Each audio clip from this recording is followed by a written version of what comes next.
Hi, ഞാൻ Maymol P Davis. മെയ്മോളാണേ. ഞാൻ കഴിഞ്ഞ ദിവസം ഇൻസ്റ്റാഗ്രാമിൽ ഒരു ചോദ്യം ചോദിച്ചിട്ടുണ്ടായിരുന്നു. അതായത് ഇന്നലെ ഒക്ടോബർ 31 ഒരു ചോദ്യം ചോദിച്ചിട്ടുണ്ടായിരുന്നു. 31 ചോദിച്ചിട്ടുണ്ടായിരുന്നു, ഞാൻ ഡേ ഇൻ മൈ ലൈഫ് ചെയ്യണോ അതോ 75 ഹാർഡ് ചലഞ്ച് ചെയ്യണമെന്ന്. കാരണം എൻ്റെ ലൈഫിൽ എപ്പോഴും വളരെ മോശം സമയങ്ങളാണെന്നുണ്ടെങ്കിൽ ഞാൻ എപ്പോഴും ചെയ്യുന്നത്, അതായത് എൻ്റെ പ്ലാനുകളൊക്കെ 8 നില പൊട്ടി, എൻ്റെ plan A, plan B, plan C ഒക്കെ 8 നില പൊട്ടി. ഇനി അങ്ങോട്ടേക്ക് എന്ത് ചെയ്യണം, ഭാവിയിൽ എന്ത് ചെയ്യണം, നമ്മൾ പ്ലാൻ ചെയ്ത കാര്യങ്ങളൊക്കെ ഫെയിലായി ഇരിക്കുന്ന സമയത്ത് ഞാൻ എന്ത് ചെയ്യുമെന്ന് വെച്ചാൽ, ഞാൻ എന്നിൽ തന്നെ വർക്ക് ചെയ്യുകയാണ് ചെയ്യുക, റീബിൽഡ് ചെയ്യുകയാണ് ചെയ്യുക, റീസെറ്റ് ചെയ്യാമെന്ന് പറയും. അങ്ങനെയാണ് ചെയ്യുക. അപ്പോൾ ഞാൻ ഇൻസ്റ്റാഗ്രാമിൽ ചോദിച്ചു ഡേ ഇൻ മൈ ലൈഫ് ചെയ്യണോ 75 ഹാർഡ് ചലഞ്ച് ചെയ്യണോ എന്ന് ചോദിച്ചപ്പോൾ, ആക്ച്വലി ഇന്ന് രാവിലെ വരെ ഉണ്ടായിരുന്നൊരു പോളിങ്ങിൽ 55% നിന്ന് ഡേ ഇൻ മൈ ലൈഫ് എന്നായിരുന്നു. പക്ഷേ പിന്നീട് നോക്കിയപ്പോൾ 75 ഹാർഡ് ചലഞ്ചാണ് ഇപ്പോൾ കൂടുതൽ വോട്ടിങ്ങിൽ കിടക്കുന്നത്. പക്ഷെ ഞാൻ വിചാരിച്ചു ഡേ ഇൻ മൈ ലൈഫ് ചെയ്യാം ഡിസംബർ വരെ. കാരണം നവംബറിൽ ഈ മാസം എനിക്ക് കുറച്ച് അത്യാവശ്യങ്ങളുണ്ട്. കാരണം എൻ്റെ സഹോദരൻ ആക്സിഡൻറ്റ് പെട്ടി കിടക്കുകയാണ്, അങ്ങനെ കുറച്ച് കാര്യങ്ങൾ. അപ്പോൾ ആക്സിഡൻറ്റിലിരിക്കുന്നു, അതുകൊണ്ട് തന്നെ ഡോക്ടേഴ്സിനെ കാണാൻ പോകുന്നുണ്ട്, അതിൻ്റെ കൂടെ ബൈസ്റ്റാൻഡറായിട്ട് ഞാൻ പോകണം, അങ്ങനെ കുറച്ച് കാര്യങ്ങളൊക്കെ ഉണ്ടല്ലോ. അപ്പോൾ എനിക്കറിയാം ഞാൻ 75 ഹാർഡ് ചലഞ്ച് എടുത്താൽ അത് കുറച്ചും കൂടെ പ്രയാസമുള്ളൊരു കാര്യമാണ്. അപ്പോൾ എന്നെക്കൊണ്ട് നിലവിൽ അത് സാധിക്കില്ല എന്നെനിക്കറിയാവുന്നത് കൊണ്ട് day in my life series ചെയ്യാമെന്ന് വിചാരിച്ചു. ഞാൻ ഗൂഗിളിനോട് ചോദിച്ചു ഇന്ന് എത്രാം തീയതിയാണെന്ന് ചോദിക്കുമ്പോൾ, ഇന്ന് സാറ്റർഡേ നവംബർ 1, 2025 ഇന്ന് തൊട്ടിട്ട് ഒരു ഡിസംബർ വരെയാണ് ഞാൻ ഉദ്ദേശിക്കുന്നത് day in my life series ചെയ്യാമെന്ന്. ഇപ്പോൾ ഓൾറെഡി സമയം 11:49 ഉച്ചയൊക്കെ ആയി. ഇന്നത്തെ ജിമ്മ് കഴിഞ്ഞു. ബാക്കി കാര്യങ്ങളിലേക്ക് ഞാൻ പോവുകയാണ്. സോ അപ്പോൾ day in my life till August, അതിനുശേഷം നമുക്ക് 75 ഹാർഡ് ചലഞ്ചൊക്കെ തുടങ്ങാം. ഇപ്പോൾ റൈറ്റ് നൗ ഞാനുള്ളത് എൻ്റെ ജിമ്മിലാണ്. ബാക്കിയെല്ലാം എല്ലാവരും പോയി, ഞാൻ മാത്രമേ ഉള്ളൂ. എങ്ങനെയുണ്ട് ഈ വ്യൂ? അടിപൊളിയല്ലേ? ഞാൻ റെക്കോർഡ് ചെയ്തത് കേൾക്കുന്ന സമയത്താണ് എനിക്ക് മനസ്സിലാവുന്നത് ഞാൻ ടിൽ ഓഗസ്റ്റ് എന്നാണ് പറയുന്നത്. നവംബർ തൊട്ട് ഡിസംബർ വരെയാണ് ഞാൻ ഡേ ഇൻ മൈ ലൈഫ് ചെയ്യാൻ ഉദ്ദേശിക്കുന്നത്. എത്രമാത്രം സക്സസ് ആകുമെന്ന് നോക്കാം. അത് കഴിഞ്ഞിട്ട് സക്സസ് ആകുകയാണെങ്കിൽ 75 ഹാർഡ് ചലഞ്ച് നോക്കാം. So stay tune.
ഞാൻ പറഞ്ഞാൽ നിങ്ങൾ വിശ്വസിക്കുമോ എന്നെനിക്കറിയില്ല.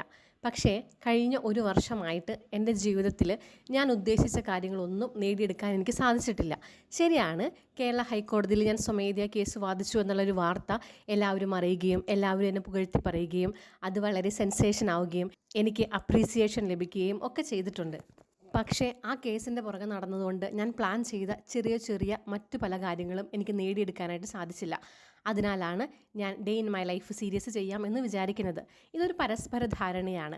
ഞാൻ day in my life series ചെയ്യുമ്പോൾ അത് കണ്ട് ഒരു പക്ഷെ നിങ്ങൾ എന്നെ മോട്ടിവേറ്റ് ചെയ്യുകയാണെന്നുണ്ടെങ്കിൽ നിങ്ങളുടെ മോട്ടിവേഷനും എൻ്റെ പ്രവൃത്തികളും എല്ലാം കൂടെ ചേർന്ന് വരുന്ന 60 ദിവസത്തേക്ക് എനിക്ക് നല്ല രീതിയിൽ വീണ്ടും എൻ്റെ ജീവിതത്തെ തിരിച്ചു പിടിക്കാൻ സാധിക്കുമെന്ന് വിശ്വസിക്കുന്നു.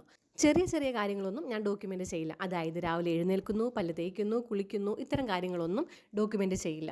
വ്യത്യസ്തമായി ഞാൻ എന്താണോ ചെയ്യുന്നത് അതായിരിക്കും എൻ്റെ ഡേ ഇൻ മൈ ലൈഫ് സീരീസിൽ കാണിക്കുന്നത്. ഇന്നേ ദിവസം രാവിലെ എഴുന്നേറ്റ് കോതമംഗലത്തുള്ള എൻ്റെ ജിമ്മിൽ പോയി ലെഗ് എക്സസൈസ് ആയിരുന്നു ചെയ്തത്. ഇന്ന് ശനിയാഴ്ച ആയതിനാൽ അധികം ആരും വന്നിട്ടുണ്ടായിരുന്നില്ല. അതുകൊണ്ട് സമ്പൂർണ്ണ സ്വാതന്ത്ര്യം ഉണ്ടായിരുന്നു ഇന്നേ ദിവസം എൻ്റെ ജിമ്മിൽ പോയി കഴിഞ്ഞ് പിന്നെ ബാങ്കിൽ പോകേണ്ട ആവശ്യമുണ്ടായിരുന്നു. അത് കഴിഞ്ഞ് ഇറച്ചി മേടിക്കാൻ പോയി, അത് കഴിഞ്ഞ് പോസ്റ്റ് ഓഫീസിൽ പോയി തിരിച്ച് വീട്ടിലേക്ക് നടന്നു വന്നു. നല്ല രീതിയിൽ നല്ല ഭക്ഷണങ്ങൾ കഴിച്ചു. ഞാൻ ശ്രദ്ധിക്കുന്നത് പഞ്ചസാരയും പഞ്ചസാര ഉൽപ്പന്നങ്ങളും ഇല്ലാത്ത ഭക്ഷണങ്ങൾ കഴിക്കുക എന്നുള്ളതാണ്. ഇന്നേ ദിവസവും ഞാൻ ഉദ്ദേശിച്ച പോലെ അല്ല പോയത്. എനിക്ക് ഉച്ചയ്ക്കൊന്ന് ലൈബ്രറി പോകണം എന്നുണ്ടായിരുന്നു, വായിക്കണം എന്നുണ്ടായിരുന്നു, പഠിക്കണം എന്നുണ്ടായിരുന്നു. അതൊന്നും സാധിച്ചില്ല.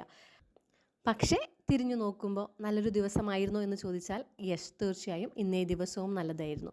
അപ്പോൾ നാളെ കാണാം കേട്ടോ. ഹായ്, ഞാൻ നിങ്ങളുടെ മെയ്മോൾ പൈനാടത്ത് ഡേവീസ്.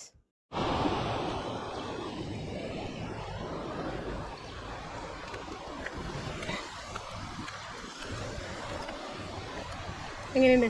അടിപൊളിയല്ലേ? ഞാനൊരു കണക്ക് പറയട്ടെ. എൻ്റെ അവിടെ ബസ് ഇറങ്ങിയിട്ട്, എൻ്റെ വീടിൻ്റെ അവിടെ ബസ് ഇറങ്ങിയിട്ട് 2 കിലോമീറ്റർ എൻ്റെ വീട്ടിലേക്ക് നടക്കാനുണ്ട്. അല്ല, 2 കിലോമീറ്റർ ദൂരമുണ്ട്. 1 സെക്കൻഡ്. ആ ദൂരം ഞാൻ ഓട്ടോറിക്ഷയ്ക്ക് പോയാൽ എത്രയും കണ്ട് രൂപയാകും. അത് 2 കിലോമീറ്റർ അല്ലേ. അപ്പോൾ ചായക്കടയിൽ കയറി ചായ കുടിച്ച് വയറ് നിറച്ചതിന് ശേഷം ആ ഊർജത്തോടു കൂടി നടക്കുകയാണെങ്കിൽ ഹാപ്പി ആവില്ലേ? സോ ഞാൻ 4 ചെറുപഴം, ഒരു പരിപ്പട, ഒരു ചായ കുടിച്ചു. നട്ടുച്ച വെയിലാണ്. But then 2 kilometre. അയ്യോ, ഈ ബാഗിനകത്ത് എന്തൊക്കെയുണ്ടെന്ന് ഞാൻ വീട്ടിൽ ചെല്ലുമ്പോൾ കാണിച്ചു തരാം. അത്രയും സാധനങ്ങൾ വെച്ചിട്ടുണ്ട് നടക്കുകയാണ്. അയ്യോ, ഞങ്ങളുടെ നാട് അടിപൊളിയാണ് കാണാൻ. ഒരു കനാലാണ്, വെള്ളം വറ്റിപ്പോയി. ഫുള്ളോൺ പച്ചപ്പാണ്. അയ്യോ, ഒരു കയറ്റമായിരുന്നു. പ്രയാസമാണ്, നല്ല വെയിറ്റ് ഉണ്ട്. അതിനകത്ത് 1 കിലോ ഇറച്ചി, പോത്തിറച്ചി, ലാപ്ടോപ്പ്, വെള്ളം ഇത്യാദി സാധനങ്ങൾ. എന്താണെങ്കിലും 5-6-7 കിലോ വെയിറ്റ് ഉണ്ടാവും പുറകിൽ. 2 കിലോമീറ്റർ. പകുതി നടന്നപ്പോഴേക്കും ആവേശമൊക്കെ അസ്തമിച്ച് തുടങ്ങി. മടുത്തു. ഭയങ്കര വെയിലാണ്. ഒരിടത്ത് റബ്ബർ തോട്ടമുണ്ട്. അപ്പോൾ ഞാനിവിടെ നിന്നതാണ്. വെള്ളം കുടിക്കുകയാണ്. കാരണം നല്ല രീതിയിൽ വേർക്കുന്നുണ്ട്. വീട്ടിൽ ചെല്ലുമ്പോഴത്തേക്ക് അല്ലെങ്കിൽ ഡീഹൈഡ്രേറ്റഡ് ആകും. സോ ദാറ്റ് ആവേശമൊക്കെ കിട്ടണമെങ്കിൽ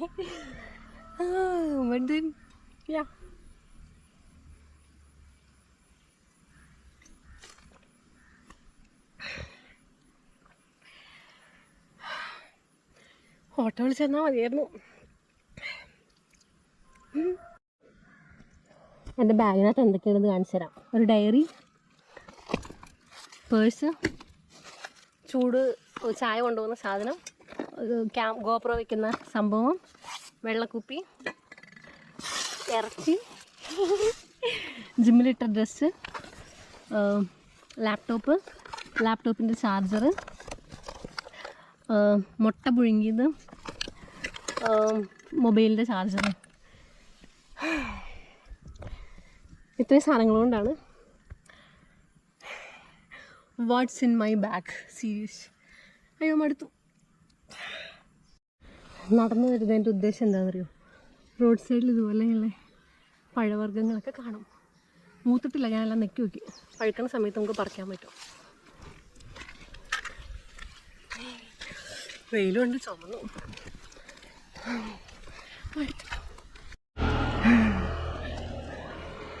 വീടെത്തി.